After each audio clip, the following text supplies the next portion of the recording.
Yes, one more important dynasty, that is Mughals dynasty, because you see near about 320 years, Mughals are ruled India. So this is the greatest dynasty in India.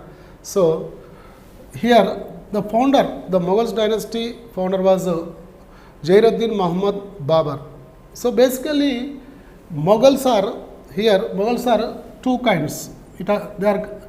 Mughals are classified into two kinds. That is Greater Mughals and second Later Mughals. So we have two kinds of Mughals, Greater Mughals and Later Mughals. So Greater Mughals, they are six. Greater Mughals are six. That means Babur, Humayun, Akbar, Jahangir, Shah Jahan, Aurangzeb. These are six. Babur, Humayun, Akbar, Jahangir, Shah Jahan, Aurangzeb. These are six rulers, Mughal rulers. These are called Greater Mughals and Later Mughals. Later Mughals, they are 9.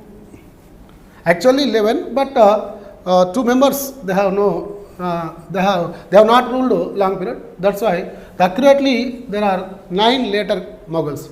That means we can say the names, 9 names. That is first one Bahadur Shah Jafar I, Jahandar Shah, Farooq Sir, Muhammad Shah, Ahmad Shah, Alangir II, Alam Shah II, Akbar II, and Bahadur Shah Jafar II. These are total 9. Bahadur Shah Jafar I, Jahandar Shah, Farooq Sir, Muhammad Shah, Ahmad Shah, Alangir, Akbar II, and so Bahadur Shah Jafar II. So we should remember the founder of Babur dynasty, the founder of Mughals dynasty, that is Babur. And the last ruler, oftenly we will have this question, who was last Mughals emperor? Who was last Mughals emperor? That is Bahadur Shah Jafar II. Bahadur Shah Jafar II is the last Mughals emperor. That's why, so this is a great dynasty in India established by Babur. So what are the sources? So what are the sources for this Mughals dynasty or Mughals history? So we have, there are little bit books are there. So first one, Babur Nama, also called 𝗬𝗪𝗏. It is called 𝗬𝗪𝗏. So 𝗬𝗪𝗏. So 𝗬𝗪𝗏. So this is a Babur autobiography. So Babur wrote this in Turkish language. That's why, so 𝗬𝗪𝗏, this is one of the source for Mughals history. And Humayun Nama. Humayun Nama, it is one of the book, it is written by Gulbadan Begum. Humayun Nama, it is written by Gulbadan Begum. So this is also one of the source. Humayun Nama, Gulbadan Begum. You know, Gulbadan Begum, one and only woman writer or poet in Mughals dynasty. Generally, there will be no women writers or poets in Muslim system. That's why one and only writer in total Mughals dynasty, that is Gulbadan Begum, she wrote to Humayun Nama. And 𝗳𝗍𝗍 Akbari, it is written by 𝗹𝗶𝗁. 𝗳𝗍𝗍, this is the Akbar life story, that is 𝗳𝗍𝗍, it is written by 𝗹𝗶𝗁.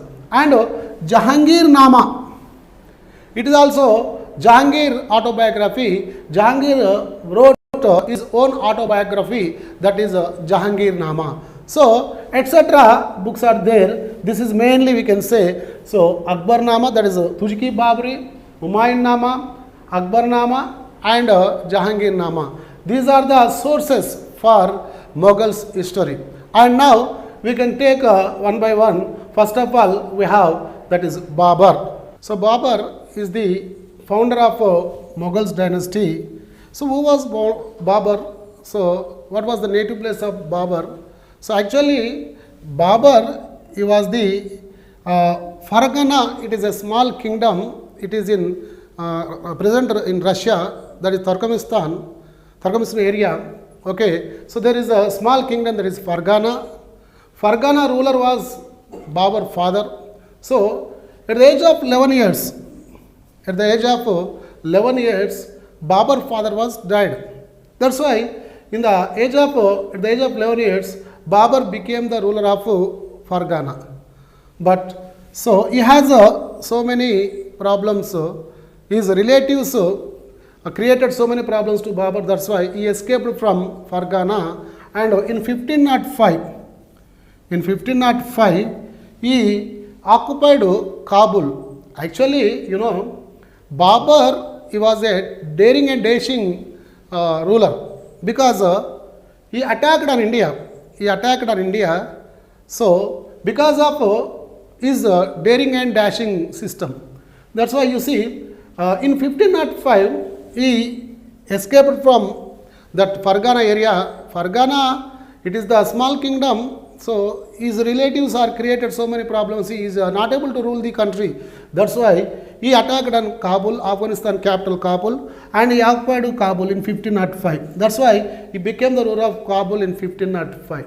So in 1519, Babar attacked on Indian area. So first attacking on India in 1519. So he attacked on India. So that's the first, this Ghora area. It is a small kingdom attacked by Babar in 1519. The first area attacked by Babar. So in the fifth attacking on India, this is the first attacking on India, and fifth attacking in 1526. Fifth attacking of Babar, it is in 1526. So actually Babar, he was there in Afghanistan area. So he was invited. Babar was invited by who is that Mewar ruler, that is Rana Sangrama Singha and Daulat Khan Lodi. They invited Babar to attack on Delhi. And what happened? All are Indians. Why they are inviting Babar means, so this is the Ibrahim Lodi policy. The main reason behind of it is attacking, behind of their invitation, that is main reason, Ibrahim Lodi political system. What is that? So he was egoist. Because of that egoism, so they became the enemies to Ibrahim Lodi. Mewar king Rana Sangrama, Daulat Khan Lodi, they became the enemies to Ibrahim Lodi. That's why these people intention to remove Ibrahim Lodi from Delhi chair. That's why Rana Sangrama Singha and Daulat Khan Lodi, they are not having sufficient strength. So they invited Babar. So on that invitation, on their call, so Babar came to India, attacked on Delhi. So in 1526, April 21st, there was a first battle of Panipat.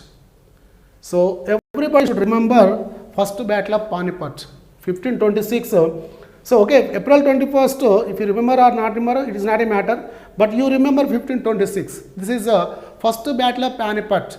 So here Panipat means it is the area nearby Delhi. Right now it is in Haryana, Panipat. So there the clashes, the war between Babar and Ibrahim Lodi. Babar has only 25,000 army. He started along with 25,000 army, but while coming to India, he lost some of army and some of army went back, and just 15,000 of army, and Ibrahim Lodi army 1 lakh army. So both of the armies they fought at Panipat. But in this war, Ibrahim Lodi is killed by Babar. So already I told you, he was first Delhi Sultan, died in battlefield, that is Ibrahim Lodi. Because of first Panipat war, so or battle of first Panipat, Ibrahim Lodi was died. Babar is established the Mughals Dynasty in India. So here we have to listen, we have to explain about what are the reasons to establish how Babar became a mighty invader, mighty attacker. how he became that much of, how he has that much of dareness? Because his blood, you can say his blood. Blood means here, from mother's side, he belongs to Genghis Khan. From father's side, he belongs to Taimur. So both are the cruel people in the world, on the earth, not world, on the earth. So both are the cruel people, Genghis Khan and Taimur. So Babur, how he got that kind of dareness, how he has that much of strength? Because of his blood. From mother's side, he belongs to Genghis Khan. From father's side, he belongs to Taimur. That's why Taimur was his forefather. Taimur was Babur's forefather. So he has a dream. Actually, Babur has the dream. What was the dream? Whenever Babur became the ruler at the age of 11 years, he wanted to occupy Samarkand. Samarkand means which kingdom, which city, whose city? This is the forefathers of city of area of forefathers of Babur. That means Taimur. Taimur belongs to Samarkand area.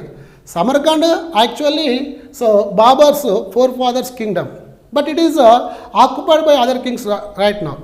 So he has the dream to occupy Samarkand. But unfortunately, so one day he attacked on Samarkand, but there he was defeated and again come back to Fargana. So meanwhile, Fargana also occupied by some others. That's why Fargana, he lost Fargana and as well as he lost Samarkand. That's why he has no kingdom. So what he has done, he escaped to Kabul. He escaped from Fargana to Kabul. So he occupied Kabul in 1505. That's why I am saying, so this much of dareness, how he got that kind of dareness means, yeah, their forefathers. And you see, basically Babur used gunpowder. In 1519, in Gora attacking, he used gunpowder. Who was first ruler in India? Used gunpowder. That is Babur. So in first battle of Panipat also, he used that gunpowder. Because you see, Ibrahim Lodi has 1 lakh army. But that 1 lakh army defeated by Babur with 15,000 army. Because of that gunpowder. So this is the reason how he defeated Ibrahim Lodi. Behind of that war, we have these reasons. That is gunpowder and his daring mentality. Okay. So what are the important wars have done by Babur? Because you see, after Panipat war, he is not established Mughals dynasty. It is only the starting point. But he wanted to establish the Mughals dynasty. That's why his immediate enemy, that is Rana Sangrama Simha. Babur intention, whenever he defeats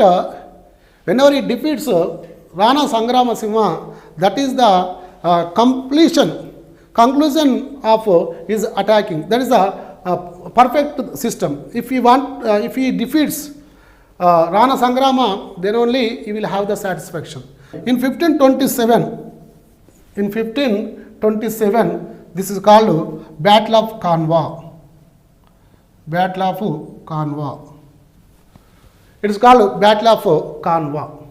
So actually, Rana Sangrama Simha, Daulat Khan Lodi, what they were thinking, Babur will come and he defeats Ibrahim Lodi and he will go back his kingdom. This is the thinking of Rana Sangrama and Daulat Khan Lodi. But unfortunately, what happened? Babur defeated Ibrahim Lodi and established the kingdom. This is the problem.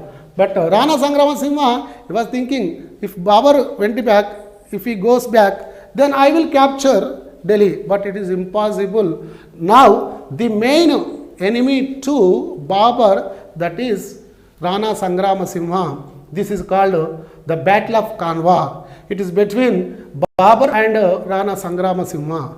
So, war was going on. The army of Babur, it was escaping. The army of Babur was escaping because Kanwa, that is Rana Sangrama, is fighting very perfectly, is attacking the enemies. So here Babur army, it is going back, but Babur, he imposed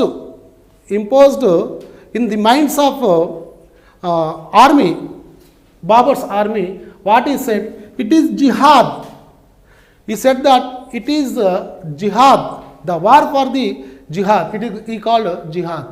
Whenever Babur said jihad, then the Babur army having a new power.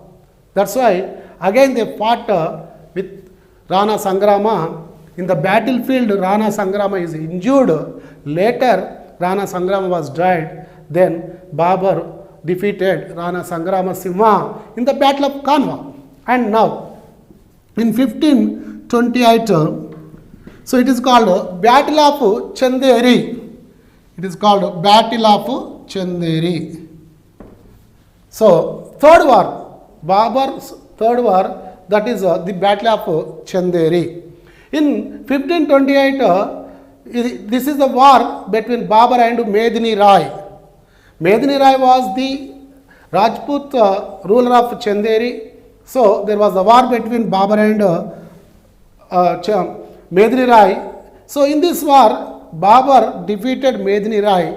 So, Medini Rai was died. Then, so in this war also, Babur defeated Medini Rai. And in 1529, the last war Babur has done, that is Gogra, the war of Gogra, the battle of Gogra.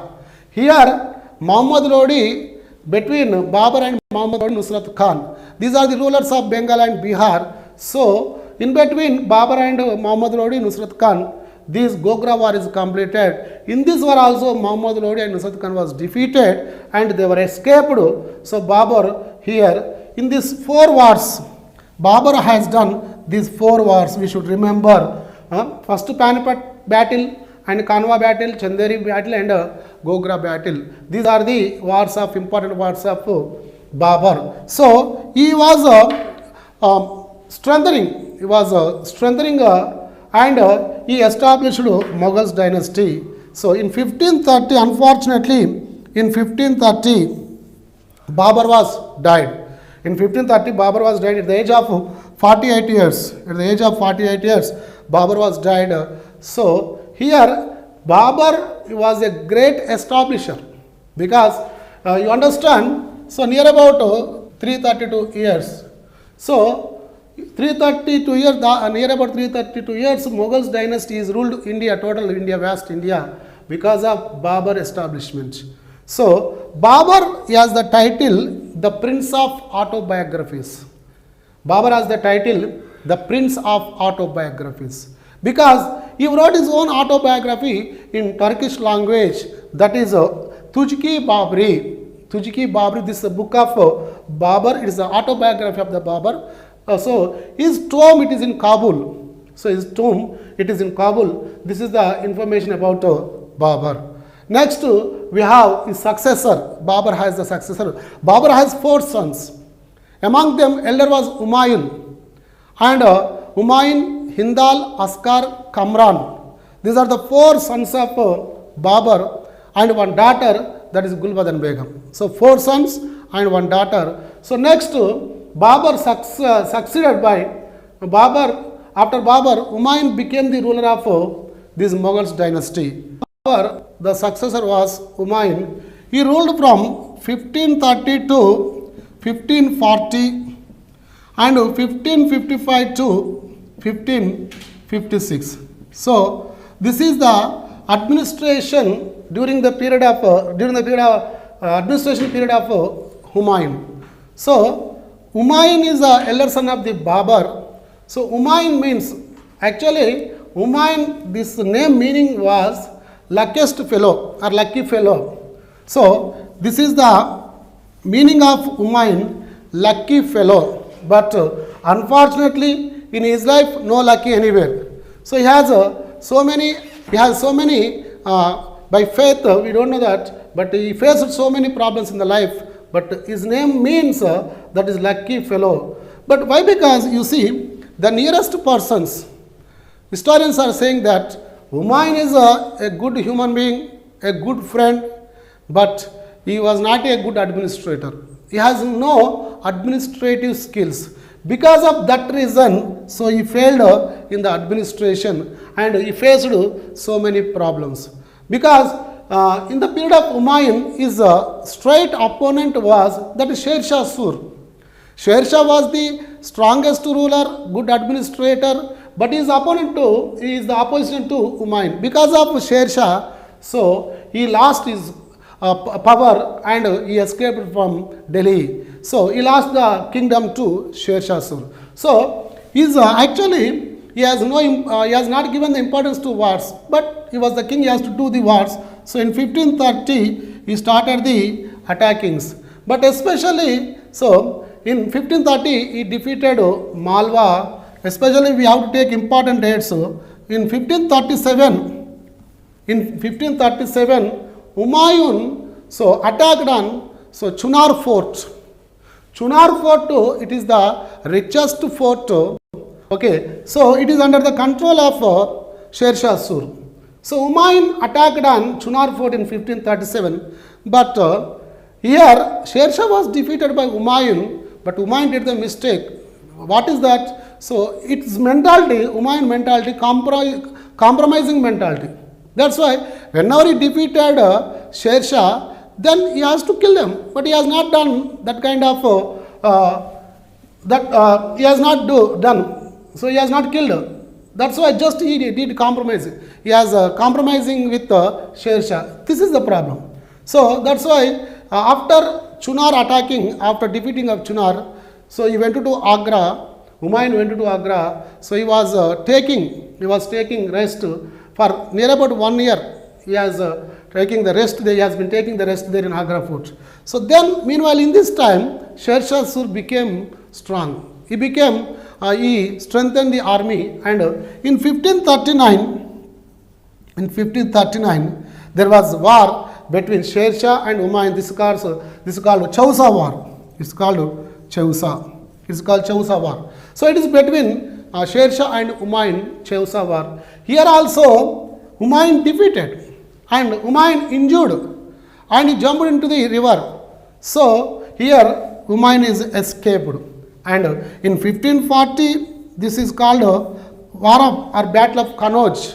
In 1540, it is called Battle of Cannauj, Battle of Bilgram. So here also Humayun perfectly defeated.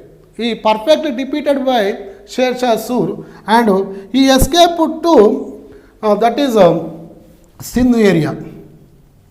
So after defeating by Humayun, after defeating by 𝗧𝗪 𝗪, he escaped to Sindhu area. Because you see, Humayun, he defeated by 𝗧𝗪 𝗪. 𝗧𝗪 𝗪 occupied total Delhi and surrounding area. That's why Humayun, there is no existence, and he escaped to Sindhu area, that is Amarkota. He has taken asylum. He has taken political, what we can say, shelter. Asylum, it is called asylum. So Amarkota ruler was Raja Rana Prasad. So Amarkota ruler was Rana Prasad. He has given shelter to Humayun. So here in 1542, Humayun got child. Humayun got a son. So his wife Amida Banu. So Akbar in 1542, Akbar was born at Amarkota. So after that, Humayun, he went to Persia. Persian ruler Shahtmosp has given asylum to Humayun. So near about 10 years, Humayun has taken shelter there in Persia, and later, so he attacked on Delhi in 1555 again. He attacked on Delhi. So Delhi was ruling by the last ruler of Sur dynasty. So last ruler of Sur dynasty, Sikandar Shah Sur. He is called Sikandar Shah Sur. So there was Sarhind war between Humayun and Sikandar Shah. There was war, that war is called Sarhind war. In this Sarhind war, Humayun defeated Sikandar Shah. Again, Humayun captured Delhi throne. So now Humayun, he escaped from Delhi in 1540. After 15 years, he came to Delhi and he occupied Delhi. Now Humayun became the second time ruler of Mughals dynasty. But unfortunately, in 1556, he was slipped from his personal library steps. So he slipped from his personal library steps and he was died. So in 1556, Humayun was died. You see, in the life of Humayun, he faced so many problems, but constantly he was not ruled the country. But you see, here, unfortunately, in 1556, he was died. But Humayun autobiography is written by his sister Gulbadan Begum. She wrote Humayun Nama. So Humayun tomb, it is in Delhi. We have Humayun tomb. It is the first tomb constructed by marble stone. So this is the first tomb constructed by marble stone in India. That is Humayun tomb. So then after, actually, what was the reason having this kind of troubles, this kind of difficulties? Means the lack of administration experience. Already I told you, historians are saying that Humayun was a good, he is looking like a good friend and a good human being, but he has no administrative skills. Because of that reason, he faced so many problems. And after Humayun, his son, we have Akbar. So after Humayun, Akbar became the ruler of India or Delhi Mughals dynasty. Akbar became the ruler of Mughals dynasty. So now, after Humayun, the next successor, that is Akbar, is Akbar original name Jalaluddin Muhammad Akbar. Jalaluddin Muhammad Akbar. But actually, Akbar in India, only two kings have the title the Great. In India, only two kings, two rulers have the title the Great. That is Ashoka the Great, Akbar the Great. That's why the most important ruler of Mughals as well as in India, that is Akbar. So he has the title Akbar the Great. So actually Akbar was uneducated but having the knowledge. He was uneducated but became good administrator and became good ruler and became a good politician. So because of he has that knowledge. But anyhow, Akbar, so he is also called second secular king in India. First secular king in India, Ashoka. Second secular king in India, Akbar. So we can say also like this, first secular king in medieval India. First secular king in medieval India, that is Akbar.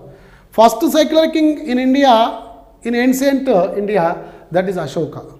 That's what I am saying here. So Akbar has the title, the secular king, first secular king in medieval India, as well as we can say second secular king in India. So whenever his father died, just he was 14 years. Whenever his father was died, just he was 14 years. So he was appointed as a governor of Lahore area in the age of 11 years only.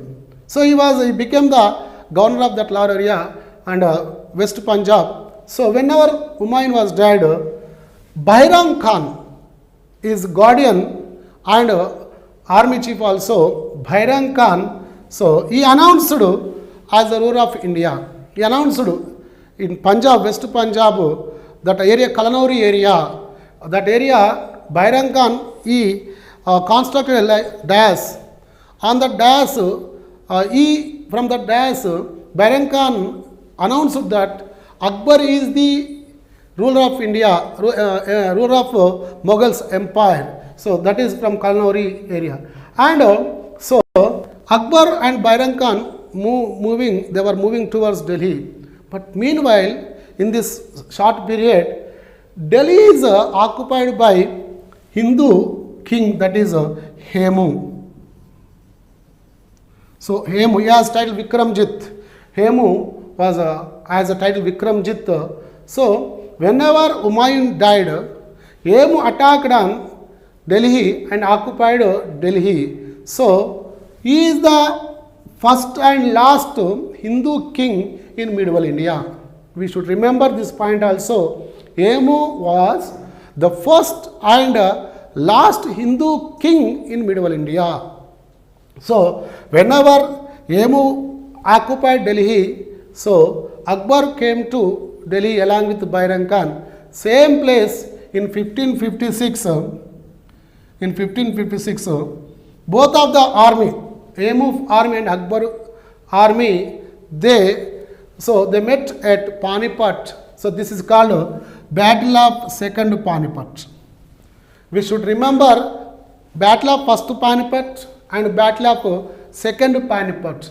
That's why here in 1556, Second Battle of Panipat, it is between Akbar and 𝗧𝗦𝗔𝗧. So here Bairam Khan killed 𝗧𝗧𝗧. So 𝗧𝗧𝗧 was defeated and killed by Bairam Khan. So here Akbar became the ruler of Mughals empire. So whenever Akbar became the ruler, actually he was just 14 years.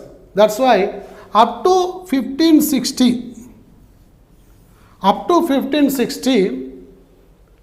Akbar is only nominal ruler, but total administration it is in the hands of Bairam Khan. So here Bairam Khan ruled up to 1560. So here what happened?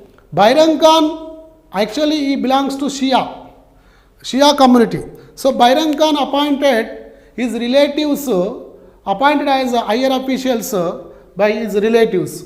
That's why, and also there are some rumors regarding, bad rumors regarding Bairam Khan. So Akbar, he became very serious, but he is not able to kill Bairam Khan. That's why he wants to send Bairam Khan to Makkah. That's why Bairam Khan was going to Makkah. While going to Makkah in Gujarat, he was murdered. That's why Bairam Khan was murdered in Gujarat. So from 1562, these 2 years also Akbar was not ruled. This is called Parada ruling. This is called Parada ruling. 1562-62. These 2 years is called Parada ruling. Parada ruling means so his aunt means aunt, that is Magam Anaga.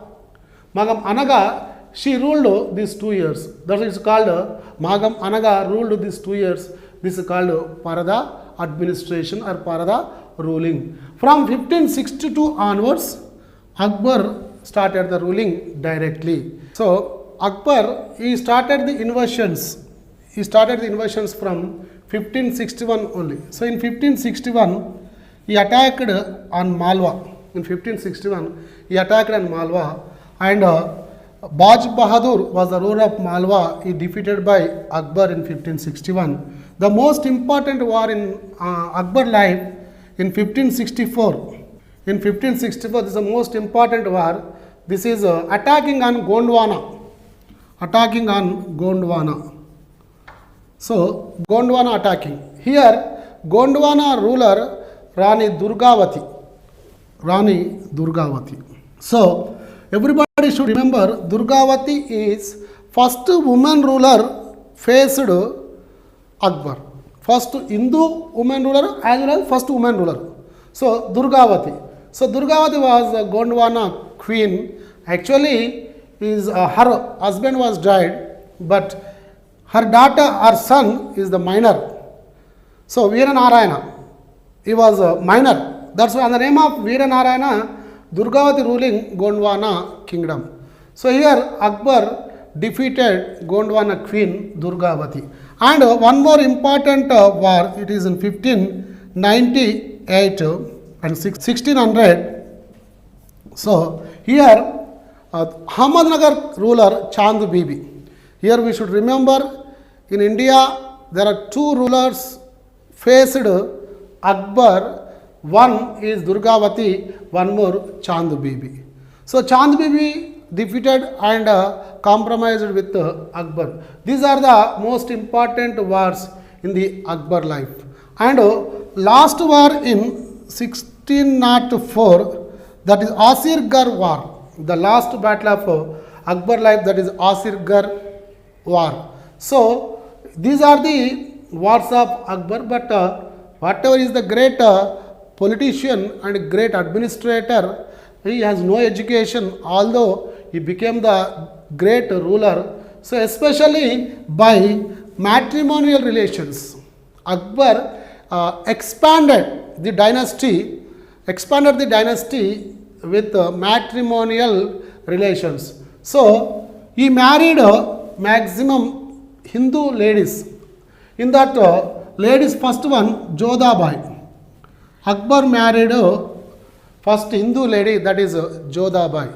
So she was a daughter of Raja Biharimal. Jodhabai, she was daughter of Raja Biharimal. He was king of Amber Fort in Rajasthan. He was king of Amber Fort. His daughter Jodhabai, Akbar married Jodhabai. Akbar has given pet name to Jodhabai, that is Mariam Jahan. He has given name to Jodhabai Mariam Jahan. So Jodhabai brother Bhagavan Das and Bhagavan Das son Man Singh, both are appointed in army commanders. Both are appointed as army commanders in the Akbar army. That's why, so by matrimonial relations, Ajmer, Bikaner daughters also, their daughters also married with Akbar. That's why, because of matrimonial relations, Akbar established this vast kingdom. Akbar, he has some important landmarks in the Akbar administration, some of the landmarks. In 1562, he abolished making the slaves. Actually, the soldiers who caught in the battles, they will be made as the slaves. This is the previous system in Indian administration. But who are the soldiers caught by or defeated, they will become the slaves. But Akbar abolished this system. Making the slave system is abolished by Akbar in 1562. And in 1563, Akbar, so he abolished pilgrimage tax. So in 1563, Akbar abolished pilgrimage tax. And in 1564, he abolished jizya tax. So in 1564, previously Firozshah Tughlaq imposed these jizya tax on the Brahmins. But here Akbar is abolished taxes. This is jizya, pilgrimage, and making the slaves. These three dates are most important in the Akbar life. And in 1571, he shifted the capital from Agra to Fatehpur Sikri. So he built Fatehpur Sikri. Fatehpur Sikri is the beautiful town. It is constructed by Akbar. So he shifted the capital from Delhi to Fatehpur Sikri. And in 1576, the most important war in 1576, this is the Haldighat war. It is called Haldighat war. Because Haldighat war means the war between Rana Pratapa Simha and Akbar. So if you see Mewad Dynasty, Mewad kingdom, it was ruled by the great kings, great Rajput kings. First Rana Kumbha, later Rana Sangrama Simha, then Rana Uday Simha, then Rana Pratapasingha. After that, Rana Amarasingha. So these are the total Mewar kings. So here Rana Sangramasingha faced Babar, and Rana Udayasingha and Rana Pratapasingha faced Akbar. So here in 1576 there was a Haldighat war between Akbar and Rana Pratapasingha, because Rana Akbar sent the message to Rana Pratapasingha to accept Akbar's sovereignty, Akbar's superiority, but Rana Pratapasingha is not accepted. That's why there is a war between Akbar and Rana Pratapasingha. Here in this war, Rana Pratapasingha defeated, but he has not become the obedient to Akbar. He was escaped. Rana Pratapasingha was escaped. And the most important thing in 1575, Akbar is established or constructed Ibadat Khana. In 1575, Akbar started Ibadat Khana. Ibadat Khana means, you see, actually in 1582, Akbar introduced Deen-e-Ilahi. So Deen-e-Ilahi, new religion in 1582. That's why before introducing Deen-e-Ilahi, he started Ibadat Khana. What is Ibadat Khana? Ibadat Khana means it is the prayer house for all communities. It is a prayer house for all religious people. That's why Ibadat Khana, it is all religious prayer house, Ibadat Khana. It is constructed in Fatehpur Sikri. So in 1582, this is Akbar introduced Deen-e-Ilahi. It is a new religion. According to Deen-e-Ilahi, so everybody who join in Deen-e-Ilahi, they should do Surya Namaskar in the morning. Actually, according to Islam, they won't accept Surya Namaskar. But Akbar started the Surya Namaskar in Deen-e-Ilahi religion, but it is not become popular, because whenever Akbar, it is ended along with Akbar only. That's why in 1582, Akbar established, introduced Deen-e-Ilahi new religion. So because of Jahangir, he revolted against Akbar. Jahangir against Akbar. That's why because of that revolutions, Akbar has mental conditions. It's very big. Mentally, he mentally suffered a lot. He suffered a lot mentally. That's why in 1605, Akbar was died. So because of Jahangir mental tension. So what was the reason why Jahangir he created the mental tension to Akbar? That means so actually Jahangir, he has some bad habits. Jahangir has bad habits. Because of that bad habits, Akbar announced as the successor Jahangir's elder son, Khusru. Jahangir's elder son name was Khusru. So because of Jahangir's bad habits, Khusru was announced as successor by Akbar. That's why Jahangir 3 times he revolted against Akbar, because Jahangir, because of that bad habits, Akbar announced his grandson as the successor. So finally Akbar excused Jahangir. So anyhow in 1605 Akbar is died. So Akbar financial system and military system is very, very perfect system, because why Akbar became that kind of great king? Because of Todarmal financial system. Todarmal was his finance minister. Todarmal, he was Hindu. So he previously worked in the court of 𝗧𝗪 𝗧. Todarmal previously worked in the court of 𝗧𝗪 𝗧. That's why, even though you see 𝗧𝗪 also a good administrator and a good reformer in India, okay, later Todarmal joined in the court of Akbar, because of Toramal, he became finance minister of Akbar. So because of Toramal, Akbar financial conditions, financial system is very perfect. That's why Toramal is introduced to Bandobast system. So Bandobast system, we should remember, Toramal introduced Bandobast. What is the Bandobast system? Bandobast system means so estimating the lands, and on the nature of the land, the imposing of taxes system should be like estimating of that soil nature. Okay, that's why Bandobast system it is introduced by Toramal. And Akbar, in Akbar court, in Akbar royal court, Hindu commanders are there. Hindu commanders, especially Man Singh and Bhagwan Das. So because of these commanders, Akbar has a lot of success.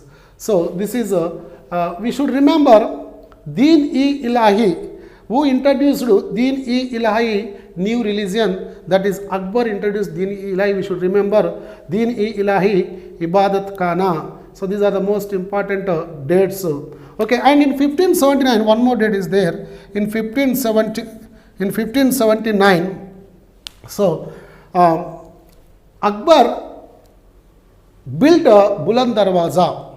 In 1579, Akbar built a Buland Darwaza. Buland Darwaza, he succeeded on Gujarat. So he won the Gujarat.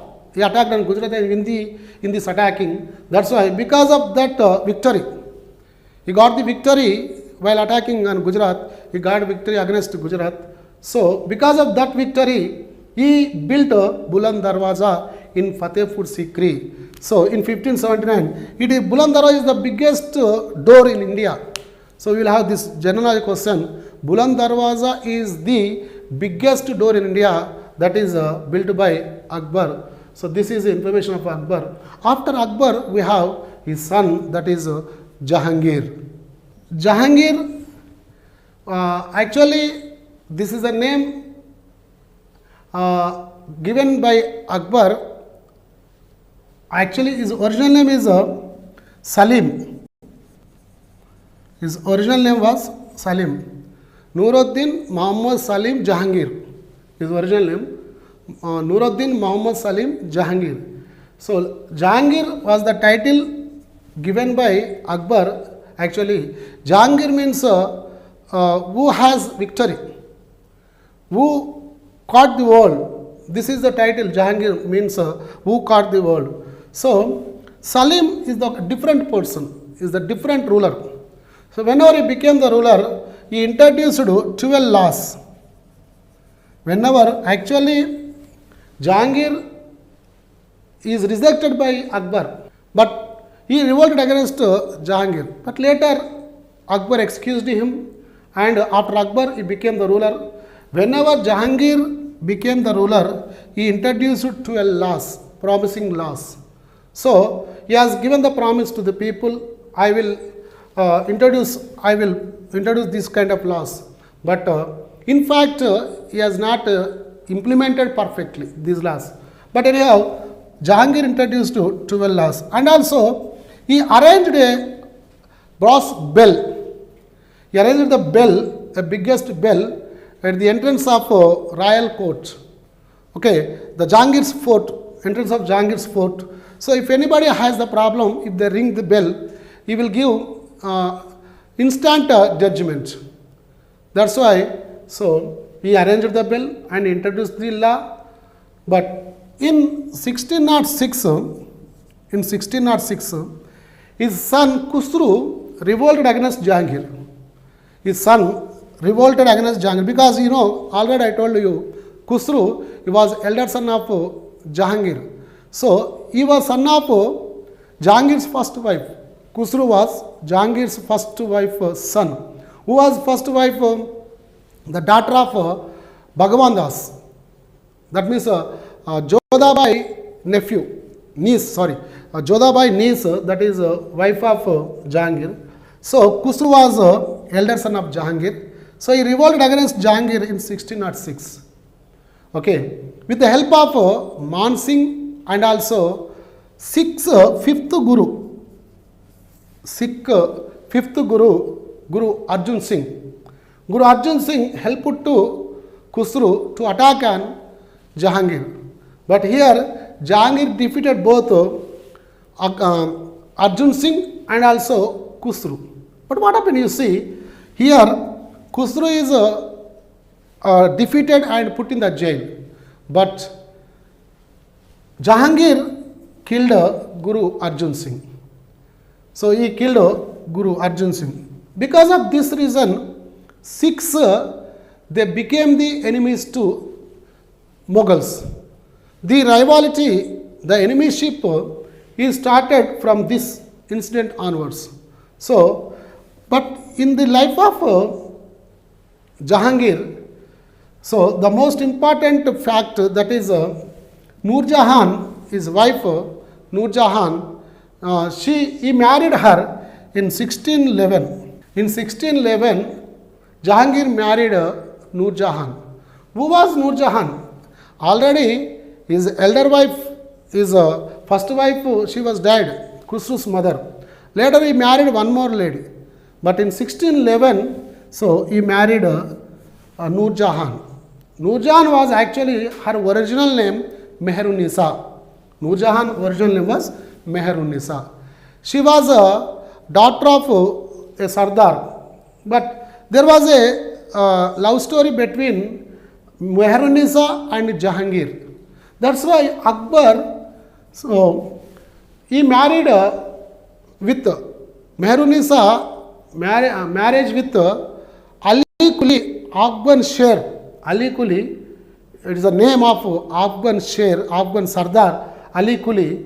Meher-un-Nisa marriage with 𝗪𝗁𝗄𝗧 and sent to Bengal area. Now Meher-un-Nisa married 𝗪𝗁𝗄𝗧 and they went to Bengal area. He became Sardar to Bengal area. But here Jahangir, he loved Meher-un-Nisa because of this point.